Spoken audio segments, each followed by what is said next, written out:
Is David Robinson underrated? No. I don't think he's underrated. I don't think so either.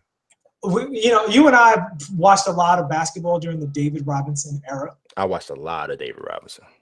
And I think David Robinson is, on the one hand, a timeless athlete. Yes. On the other hand, that's not great because he's always a guy who would run and jump and block shots, and that's great. But that's his game. In fact, he'd be great in today's game. He'd probably be on a championship team in today's game. Phenomenal in today's game. Yeah, absolutely. Totally excellent.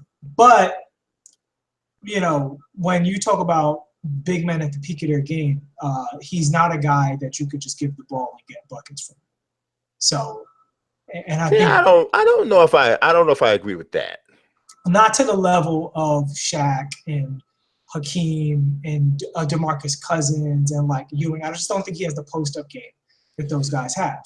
No, man. I don't know. If you think he has their post-up game in addition to his athleticism and shot blocking, then he's better than them. And he's clearly not. That's why he's not better than them. See, I think that I don't think the question is he better than them? They say, is he overrated? Is he underrated? Well, and but he's rated below those guys, right? I think he's rated definitely below Hakeem Olajuwon, but I don't know that he's rated below anybody else except for Shaq. Yeah, I think Shaq, Chamberlain, Jabbar, and Olajuwon and Russell are the only people who go ahead of David Robinson in most people's minds. See, I've always personally liked Patrick Ewing over David Robinson. I think that is definitely a common debate there because they are contemporaries. But honestly, I happen to like Patrick Ewing more. Like I was more of a fan of Patrick Ewing. But I think I would probably take David Robinson.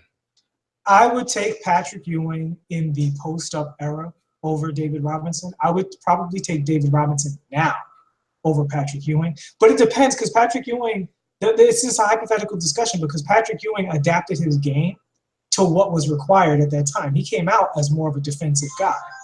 And if he came out in today's game, he would probably lean into those skills and he was a better shooter.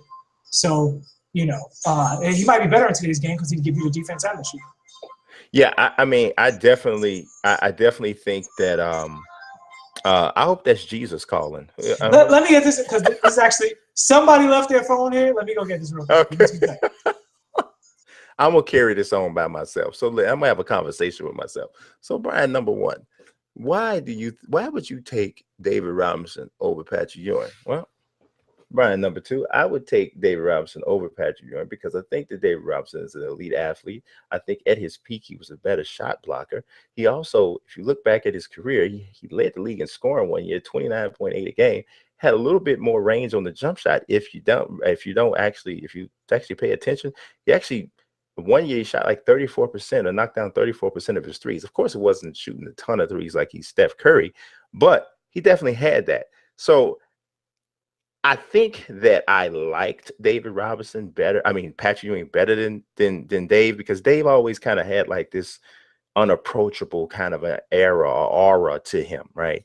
And that was a bit of a turnoff for me. I dug Patrick Ewing, big, tall, monstrous looking dude with 2 knee pads. I'm not out here trying to look cute because I couldn't even if I tried. I'm just out here. I'm balling. And that appealed to me a little bit more than David Robinson, more perfect type of a whole everything. Like his whole everything was like perfect. And that, I like a little dirt on some stuff every once in a while. So I liked Patrick Ewing better. But if you ask me purely on a basketball standpoint, I would have to go with David Robinson.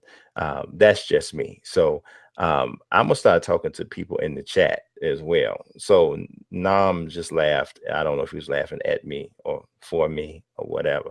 Real 2K Insider said Books is literally the only person on the planet who would take Ewing over Robinson. That's not true. Patrick Ewing's mama would take him over David Robinson, and I know that for a fact.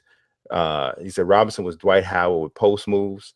Yeah, I don't know if he's quite as powerful as Dwight Howard, but definitely similar in some ways in terms of the athleticism and the length. And Dave is a legit 7 feet. Yeah, So Dave, you know, Dwight Howard, some people say he's like 6'9". yeah, Dave's a legit 7 feet. So I don't know. I like Dave a little bit more as a player than Patrick Ewing, but I love Patrick. Just like, dude, I had a Patrick Ewing jersey, and I was a little bitty guy at one point. Like I sprouted up. I was not all. I used to be like the shortest dude in the class, right? Mm-hmm. But I had a Patrick Ewing jersey, and I would go baseline, and I would shoot turnaround fadeaways, and every time I would shoot it, I'd go Ewing. Not like me. I was like 11 years old, and I'm shooting Ewing, but not 11, more like 15. I'm like Ewing is shooting the fadeaway. And I never liked David Robinson because I used to hate the Spurs, like with a passion. I hated the Spurs, but like I tell you, when I evaluate somebody, I completely remove how I feel about the person. Mm-hmm. Like, because like Karl Malone is probably my least favorite player of all time, just overall. But I am not going to sit here and tell you that Karl Malone wasn't great.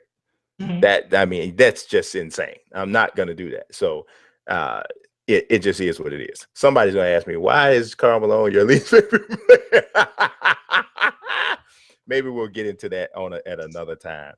Actually, it's funny because my son just asked me that question. I had to explain it to him, even though I think I had told him already. They don't listen.